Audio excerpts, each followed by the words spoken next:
বাংলা ছোট গল্পের ভাণ্ডারে আছে অজস্র রঙের অসংখ্য গল্প। তার থেকে কিছু ভিন্ন রঙের গল্প নিয়ে শুরু হচ্ছে এই গল্প পাঠের আসর। আজকের গল্প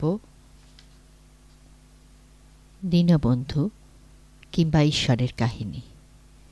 লেখক দিবাকর ভট্টাচার্য, পাঠে মুনমুন ভট্টাচার্য। সে কি, তোমার কোনো কাহিনী নেই? এতকাল পৃথিবীতে কাটালে, তোমার কোনো কাহিনী নেই? ভারী তাজ্জব লোক তো তুমি। স্বর্গরাজ্যের পাহারাদার দেবদূতটি এই কথা বলল দীনবন্ধুকে। দীনবন্ধু চুপ করে রইল।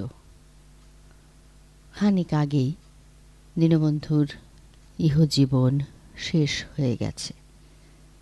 দীনবন্ধুকে কে যেন বলল, তুমি এবার স্বর্গের দিকে যেতে পারবে। দীনবন্ধু হঠাৎ দেখল সে একটা অদ্ভুত জায়গায় দাঁড়িয়ে রয়েছে। সেটা একটা মাঠ না পাহাড়ের চূড়া, তার কিছুই বুঝতে পারল না।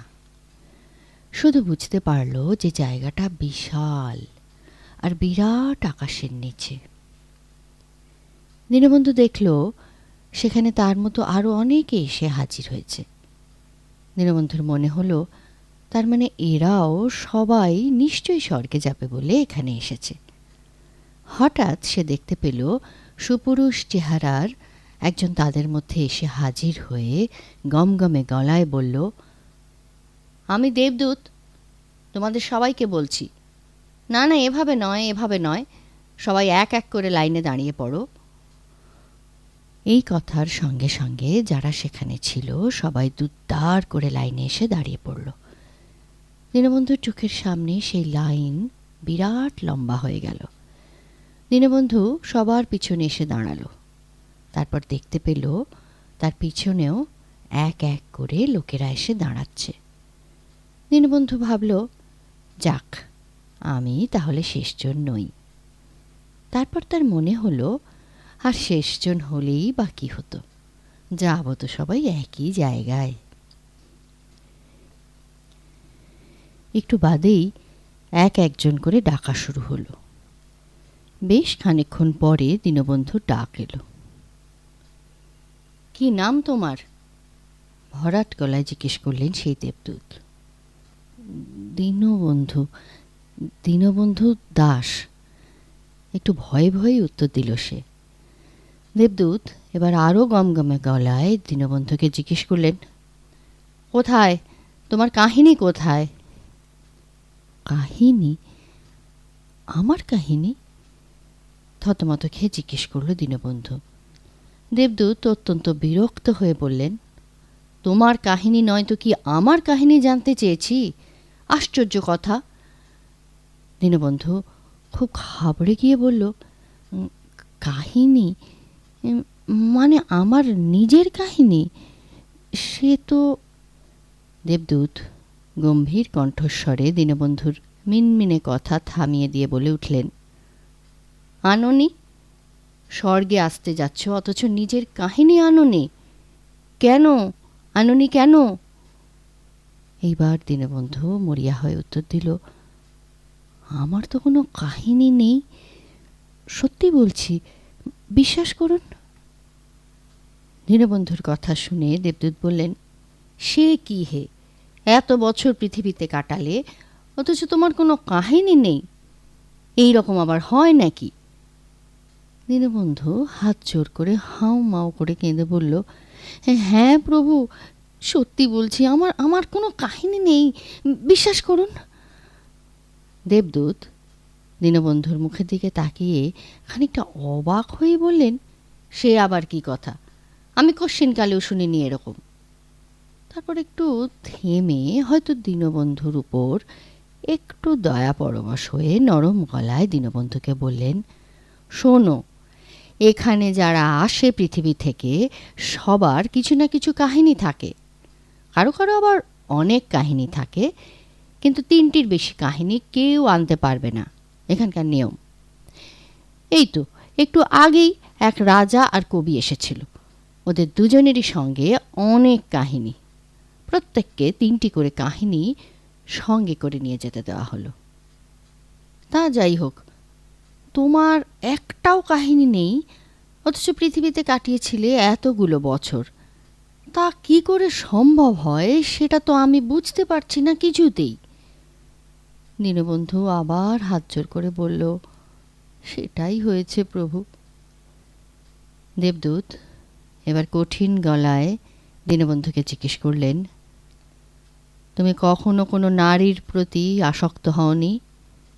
কোনো সুন্দরীর দিকে মুগ্ধ চোখে তাকাওনি? দীনবন্ধু হাত জোর করে বলল, না প্রভু, আমি লোকের অচ্ছুত কাজ করতাম, কিন্তু মন দিয়ে করতাম, ওসব দিকে তাকাইনি কখনো। চুরি করনি কখনো পেটের দায়ে? আরো কঠোরভাবে বললেন দেবদূত। দীনবন্ধু বলল, না প্রভু, দিন রাত এক করে খাটতাম, তাতে আমার পেট চলে যেত। চুরি টুরি করিনি কখনো, কোনো দিন। দেবদূত বললেন, কোনো পুণ্য কাজ করেছ কোনো দিনও? কোনো ঈশ্বর সাধনা করেছ? কোনো আর্ত মানুষের চোখের জল মুছিয়েছ? দীনবন্ধু হতাশ হয়ে উত্তর দিল, না, সেরকম তো কিছু মনে পড়ছে না আমার। দেবদূত এবার ক্রুদ্ধ হয়ে বললেন, তাহলে কি করেছ এতকাল পৃথিবীতে থেকে? দীনবন্ধু বলতে শুরু করল, জন্মেছিলাম খুব গরিব ঘরে। শুনেছিলাম বাপ মা দুজনেই চলে গেছে আমার জ্ঞান হওয়ার আগেই। তাই অন্যের কাঁধে বোঝা হয়ে দিনরাত এক করে খাটতাম পেটের দায়ে। এইভাবে কতদিন কেটে গেল কে জানে। একদিন বৈশাখ মাসের দুপুরে লোকের জমি চষতে চষতে হঠাৎ গলা শুকিয়ে কাঠ হয়ে গেল, বুক ধরফর করতে লাগলো, চোখে অন্ধকার দেখলাম। তারপর আর কিছুই যেন নেই কোথাও। দেবদূত বললেন, এরপর এরপর কি হলো? কিছুই মনে পড়ছে না তোমার? দীনবন্ধু খুব আস্তে করে বলল, অনেক পরে মনে হলো শুনলাম কেউ যেন বলছে, উঠে এসো, উঠে এসো এখানে। চোখ মেলে দেখলাম এই বিরাট জায়গাটা, নিজেকে কিন্তু দেখতে পেলাম না আর। সে যাগে, এরপর আপনার কথা শুনে লাইনে দাঁড়িয়ে পড়লাম। এইবার একটু থেমে দীনবন্ধু বলল, শুনলেন তো, এর সব সত্যি। সত্যি আমার কোনো কাহিনী নেই প্রভু, দয়া করে আমাকে বিশ্বাস করুন। বলে আবার হাউমাউ করে কেঁদে উঠল দীনবন্ধু। দীনবন্ধুর কথায় দেবদূত এবার বেশ অস্বস্তিতে পড়লেন। তারপর বললেন, বুঝলাম, কিন্তু এখানকার নিয়ম বলে তো একটা কথা আছে। প্রত্যেককে নিজের নিজের কাহিনী নিয়েই স্বর্গে ঢুকতে হয়, এমনই হয়ে আসছে বরাবর। সবার ক্ষেত্রেই একই নিয়ম, সবাই যে যার কাহিনী নিয়ে আসে। কিন্তু তোমায় নিয়ে বেশ মুশকিলে পড়লাম তো। দীনবন্ধু এবার হাত জোর করে বলল, সেরকম নিয়ম হয়ে থাকলে আমি না হয় স্বর্গে নাই গেলাম। দীনবন্ধুর কথায় দেবদূত একটু চুপ করে থেকে বললেন, না, তা হয় না। আমার কাছে তোমার বিষয়ে যা দেখছি তাতে তোমার স্বর্গে যাওয়ার কথা। আমি তো সেটা অগ্রাহ্য করতে পারবো না, কিন্তু তোমাকে নিয়ে এখন আমি যাই কোথায়? দীনবন্ধু বলল, কোথাও কোনো উপায় নেই? দেবদূত বললেন, উপায় তো আছেই। কারো থেকে একটা কাহিনী জোগাড় করে নিয়ে তোমার সঙ্গে পাঠিয়ে দিলেই হলো, কিন্তু সেটা তো তোমার কাহিনী হবে না।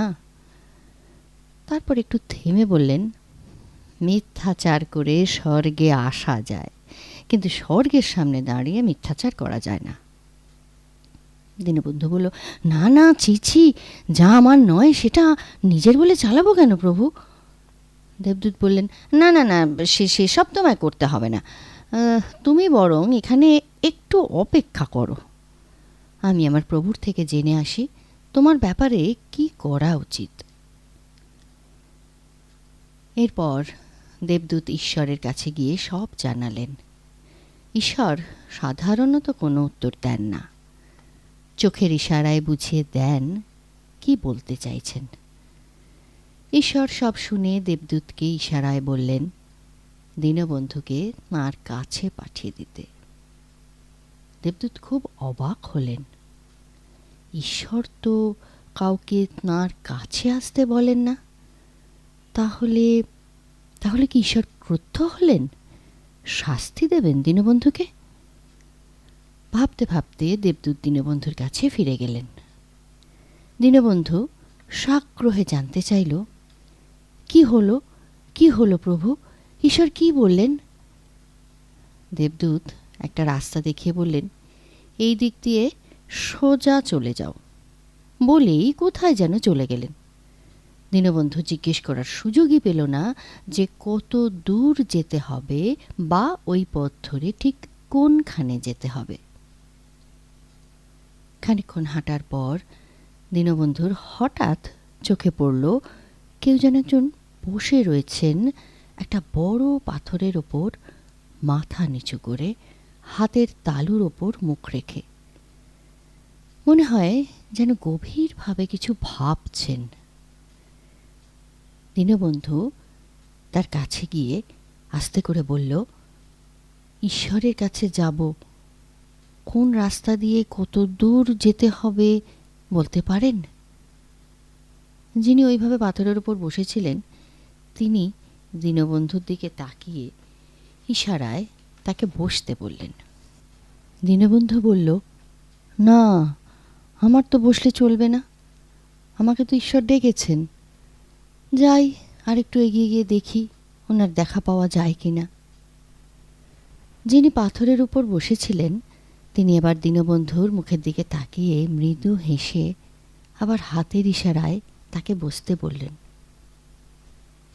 দীনবন্ধু কি মনে করে তার সামনে বসে খুব আস্তে করে বলতে শুরু করল, আসলে ঘটনাটা কি জানেন, আমার তো কোনো কাহিনী নেই। স্বর্গে আসতে হলে সবার নাকি অন্তত একটা করে কাহিনী থাকতে হয়। আমার তো সত্যিই কোনো কাহিনী নেই। তাই দেবদূত আমাকে স্বর্গের ভেতরে আসার অনুমতি দিলেন না।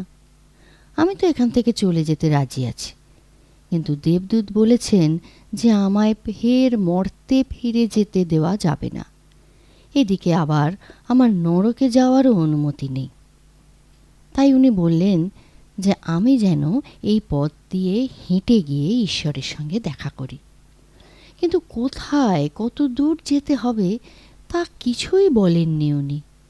তাই হাঁটতে হাঁটতে এত দূর এলাম। এই কথাগুলো বলে দীনবন্ধু ওনার মুখের দিকে তাকিয়ে খুব কাতরভাবে প্রশ্ন করল, আচ্ছা, আপনার কি মনে হয় ঈশ্বর কি বলবেন আমায়? শাস্তি দেবেন নাকি আমার কোনো কাহিনী নেই শুনে? যিনি পাথরের উপরে মুখ নিচু করে বসেছিলেন এতক্ষণ, তিনি ধীরে ধীরে মুখ তুলে দীনবন্ধুর চোখের দিকে এক দৃষ্টে তাকিয়ে বললেন, আমারও নেই কোনো কাহিনী। দীনবন্ধু যেন মনে একটু সাহস পেয়ে বলল, আপনারও নেই? তাই বুঝি ঈশ্বর আপনাকে এখানে বসিয়ে রেখেছেন?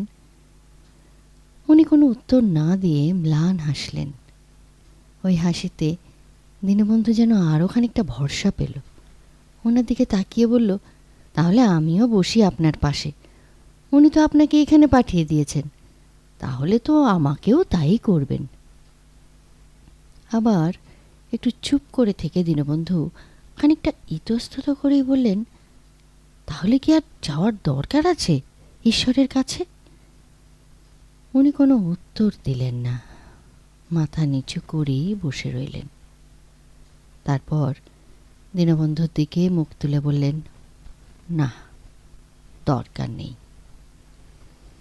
তারপর উনি দীনবন্ধুর দিকে তাকিয়ে খুব আস্তে করে বললেন, তোমার কোনো কাহিনী নেই কেন? দীনবন্ধু একটু থতমত খেয়ে বলল, না মানে নেই, তাই নেই, কিন্তু তার কারণ বলে দীনবন্ধু যেন আর কোনো কথা খুঁজে পেল না। ফ্যাল ফ্যাল করে ওনার দিকে তাকিয়ে রইল। উনি দীনবন্ধুর চোখে চোখ রেখে বললেন, কারণ আমি। দীনবন্ধু খুব অবাক হয়ে বলল, আপনি? আপনি এর কারণ? না না, তা কি করে হয়? উনি একইভাবে দীনবন্ধুর চোখে চোখ রেখে খুব আস্তে করে বললেন, হ্যাঁ, তাই হয়েছে। আমি তোমার জন্মের পর তোমার সব কাহিনী কেড়ে নিয়েছি। দীনবন্ধু এই কথার কিছুই বুঝতে পারল না। আগের মতোই ফ্যাল ফ্যাল করে তাকিয়ে রইল ওনার মুখের দিকে। উনি বললেন, কেন জানো? আমি চাই যে তুমি আমার পাশে এসে বসো। দীনবন্ধু কি বলবে কিছুই বুঝতে পারছিল না। উনি খুব আস্তে বললেন, আমি খুব একা, তাই। হঠাৎ দীনবন্ধুর চোখে পড়ল দূরে অজস্র সাদা পাখি উড়ে যাচ্ছে, উড়ে যাচ্ছে আর উড়ে যাচ্ছে, যেন অপার সমুদ্রের ঢেউয়ের মতো অগুন্তি, অফুরান। দীনবন্ধু বলল, ওগুলো কি? উনি বললেন, ওরা কাহিনী, নানা জনের নানা কাহিনী হয়ে ওরা এসেছিল এখানে, এখন মুক্তি পেয়ে চলে যাচ্ছে। দীনবন্ধু জিজ্ঞেস করল, কোথায়? উনি বললেন, শূন্যে।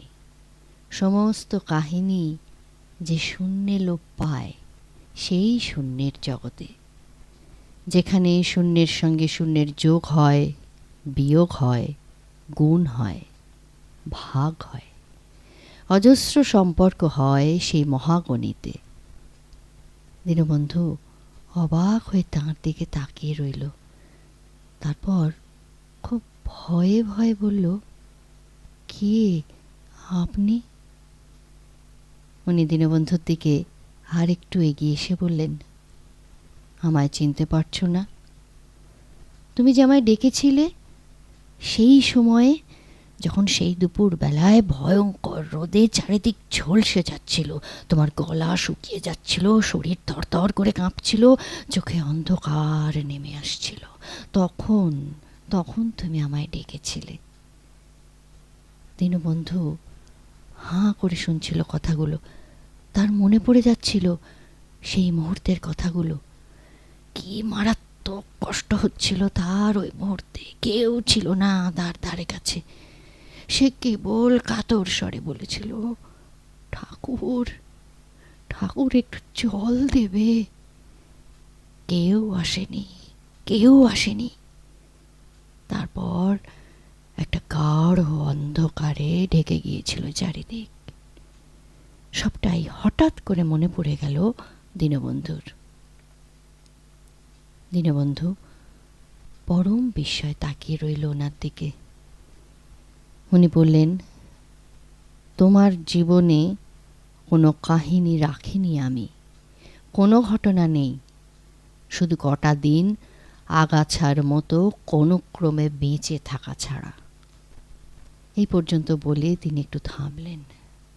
তারপর মাথা নিচু করে বললেন, শুধু শেষটা, শেষটায় এত করে ডেকেছিলে তুমি, আমি যেতে পারিনি। এ অতি ক্ষুদ্র, অতি ভয়ঙ্কর কাহিনী। এই বলে তিনি দীনবন্ধুর মুখের দিকে তাকিয়ে বললেন, কিন্তু তুমি এসব বোঝো না, তাই তোমার কাছে তোমার কোনো কাহিনী নেই। এবার তিনি দীনবন্ধুর আরও কাছে এসে যেন ছল ছল চোখে তার দিকে তাকিয়ে বললেন, তুমি বসবে আমার পাশে এসে, আমার হাতটা ধরবে? দেখো, দেখো আমার হাতটা ধরে দেখো, তোমার মতোই একেবারে খালি, কোনো কাহিনী নেই আমারও। এইভাবে বসে আছি অনন্তকাল ধরে। দীনবন্ধু সেই হাত দুটো সন্তর্পণে স্পর্শ করে অস্ফুটে বলল, ঈশ্বর, ঈশ্বর তুমি। এবার দূরের দিকে তাকিয়ে ঈশ্বর বললেন, আমরা দুজনে মিলে ওই উড়ে যাওয়া পাখিগুলোর দিকে তাকিয়ে থাকব, যেখানে তোমার বা আমার জন্য একটাও পাখি নেই।